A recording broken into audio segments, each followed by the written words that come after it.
Sendiri agama Kristen, bukan Yesus Kristus. Kalau saya ketemu sama tokoh-tokoh agama, mereka berkata, Pak Yohanes, kan Yesus Kristus itu pendiri agama Kristen. Ya salah, Pak.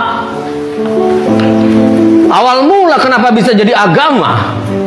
Makanya Google sekarang udah bisa tahu, Konstantin jadi ke agama Katolik, disahkan agama Katolik. Saat itu terjadi, para rasul Kristus sudah nggak ada, sudah meninggal, sudah tidak ada di bumi lagi. Konstantin mensahkan, lihat salib di langit, dia sahkan jadi agama Katolik. Kemudian muncul Martin Luther, protes dengan doktrin-doktrin Katolik. Martin Luther tidak menyetujui, mereka bikin lagi, jadilah Kristen Protestan.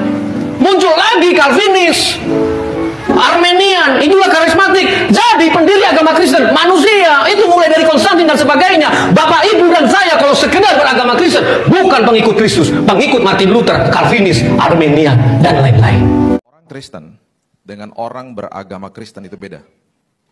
Orang beragama Kristen belum tentu dia orang Kristen. Orang Kristen artinya adalah dia pengikut Kristus.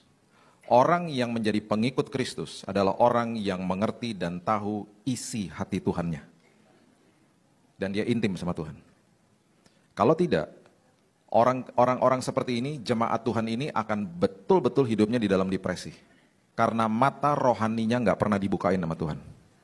Satu-satunya jalan, cara supaya mata rohani kita terbuka adalah intim sama dia. Akhirnya kita melihat hidup ini dari sisi atau dari perspektif hatinya Tuhan, bukan hati kita. Dan ini sangat penting untuk kita mengerti. Karena setiap hari selama kita hidup, kita tidak akan pernah lihat Tuhan secara fisik. Dan itu yang susah. Yang kita lihat penyakit, yang kita lihat masalah, itu sebabnya selalu datang kepada Tuhan, ya. Datang dan mengerti bahwa satu-satunya Tuhan yang turun dari tahtanya menghampiri manusia, dan dia nggak pernah bawa agama Kristen. Dia bawa hubungan, hanya Yesus. Dia nggak pernah katakan begini, ayo kamu beragama Kristen dulu baru ikut saya. Enggak, follow me. Ikut aku, itu orang Kristen namanya. Jadi itulah dia teman-teman, bagaimana pendapat kalian? Kristen belum tentu Kristen. Dan memang teman-teman, Tuhan Yesus datang ke dunia ini, dia bukan membawa-bawa agama. Karena kenapa? Kalau dia Kristen, belum tentu dia adalah seorang pengikut Yesus, ya. Pengikut Yesus artinya dia memikul salib. Adakah orang tersebut seperti Yesus, mengikuti teladan Yesus? Jika ada, berarti dia adalah pengikut Tuhan Yesus, kata Alkitab. Jika tidak ada, berarti dia bukanlah seorang pengikut Yesus. Karena kalau agama Kristen tidak bisa menyelamatkan. Tetapi yang bisa menyelamatkan itu adalah Yesus. Adalah iman dia kepada Yesus. Itu ya bisa menyelamatkan dia. Jadi saya sangat setuju teman-teman dengan pendapat para hambanya ini. Jadi kalau kita baca Alkitab, Tuhan Yesus tidak pernah dia membawa-bawa nama agama. Tetapi Yesus membawa kabar baik. Yesus membawa mujizat. Dan Yesus menolong orang yang terikat. Yesus menolong orang yang susah, ya, melepaskan mereka.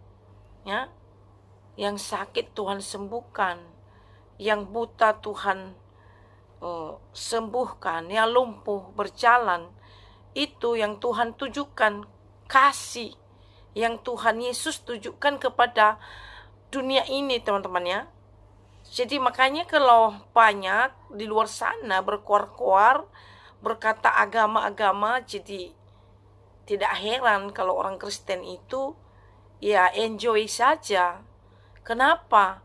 Karena itu dia sudah menjadi orang Kristen yang taat kepada Tuhan. Yang mengerti apa arti kekristenan itu. Yang artinya pengikut Tuhan. Ya, seperti yang dibilang hambanya tadi. Kalau orang Kristen belum tentu dia benar-benar seorang Kristen. Gitu teman-teman kira-kira, ya. Jadi makanya kita, ya menurut saya secara pribadi itu tidak boleh kita bawa-bawa agama, ya. Karena agama itu memang betul itu yang dibuat oleh manusia, bukan dari Tuhan, ya. Dibuat namanya, ya, makanya bisa banyak agama, ya. Banyak nama agama. Jadi itu manusia yang buat. Jadi kita tidak usah sibuk-sibuk, ya, berkata agamaku yang benar, agamamu yang tidak benar, agama sana yang benar, agama sini yang betul. Nah, itu tidak berguna sama sekali menurut saya. Karena yang menyelamatkan kita bukan agama, tapi siapa yang sudah berkorban, siapa yang sudah memberikan nyawanya untuk menggantikan kita karena kita sudah jatuh dalam dosa. Itu yang penting kita harus tahu.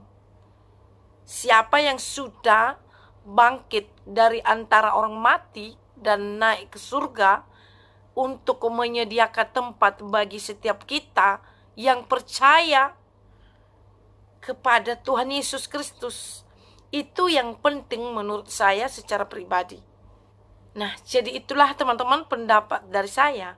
Kiranya di awal tahun ini Tuhan selalu menyertai kita, dan apa yang merupakan visi kita yang belum tercapai di tahun 2023, kiranya tahun ini Tuhan genapi dalam setiap kehidupan kita, dan apapun yang merupakan doa kita yang belum dijawab oleh Tuhan, kiranya di tahun 2024 ini Tuhan menjawab semuanya teman-teman, dan kiranya kita semakin menjadi umat yang layak bagi Tuhan dan sampai kepada kehendak dan panggilan Tuhan.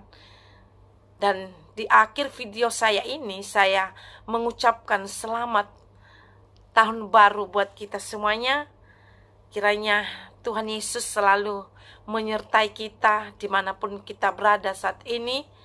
Shalom, sampai jumpa di video yang berikutnya.